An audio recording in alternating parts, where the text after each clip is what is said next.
Minasan konnichiwa, Mimiru desu. Today, we need to talk about the U.S. opioid crisis. This is way more than just a public health issue. It's a full-blown national emergency, and it's being supercharged by one of the most dangerous synthetic drugs the world has ever seen. Take a look at this number, 81,806. Now, this isn't some abstract statistic from a faraway conflict. No. This is the number of people in the United States who died from an opioid-related overdose in just 1 year, 2022. It's an absolutely staggering figure, and you have to remember, behind every single one of those numbers is a real person, a real family. To really put that in perspective, think about this. More people died from opioid overdoses than in car crashes across the entire country. The situation got so bad, so out of control, that back in 2017, the U.S. government had to officially declare it a national public health emergency. That's a label they usually say for things like massive hurricanes or global pandemics. So how in the world did we get here? Well, a disaster of this scale doesn't just pop up overnight. The story of this crisis really unfolds over decades, in what experts call 3 distinct and increasingly deadly waves. It's a complicated story about medicine, marketing, and a black market that learned to adapt with terrifying speed. It all started, surprisingly, in the doctor's office back in the 1990s. Big pharma companies were pushing powerful prescription painkillers, and they marketed them as having a very low risk of addiction. Well, that led to them being prescribed for just about everything.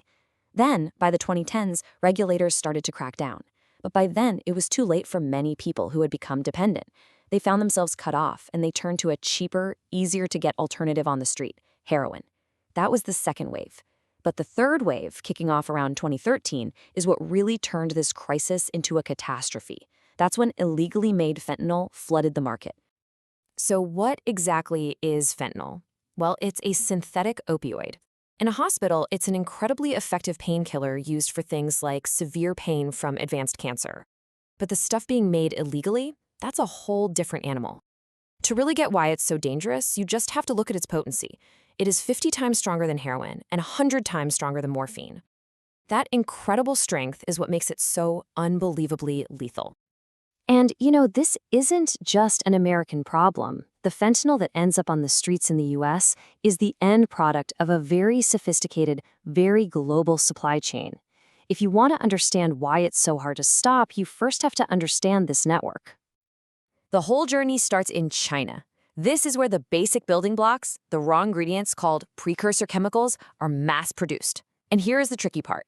A lot of these chemicals have perfectly legal uses, which makes trying to regulate them incredibly difficult. Okay, so from China, these precursors are shipped over to Mexico, and that's where powerful drug cartels like the infamous Sinaloa cartel take over. They have these super labs where their chemists cook the chemicals into pure fentanyl. From there, they use their huge, established smuggling networks to push the final deadly drug into the United States. So, facing this massive international threat, the U.S. government has basically declared war on this fentanyl supply chain. But the strategy is a lot more complex than just trying to catch drugs at the border. Their response is basically a 3-pronged attack. First, they're using new laws at home, like the Halt Fentanyl Act. This puts fentanyl-related drugs in the most restrictive category, meaning super harsh penalties for traffickers. Second, they're using international sanctions, freezing the assets of foreign companies and people caught up in the trade. And third, they're going after the cash, targeting the complex money laundering networks that these cartels need to survive. And this quote here from former President Trump, it really captures the tough-on-crime rhetoric that's been a huge part of the government's public response. It's all about framing this as a war that needs to be won against the traffickers. But here's the reality. Despite all these aggressive actions, the new laws, the sanctions, the tough talk, stopping the flow of fentanyl has been almost impossible. In fact, most experts and law enforcement officers describe it as a frustrating, never-ending game of whack-a-mole. So that brings us to the key question, right? Why is this so hard? With all this attention and all these resources being thrown at the problem, why does the fentanyl just keep coming? Well, the answer really lies in the nature of the drug itself and the networks that have sprung up to sell it. Let's just break down the 3 core challenges here. First, the chemistry is adaptable. Traffickers are smart. If one of their precursor chemicals gets banned, their chemists just tweak the recipe a little bit to use a different one that's still legal. It's a constant cat-and-mouse game. Second, it's insane potency. A fatal dose is just 2 milligrams. We're talking about the size of a few grains of salt. That means you can smuggle enough to kill a whole town in a tiny package, even just in the regular mail.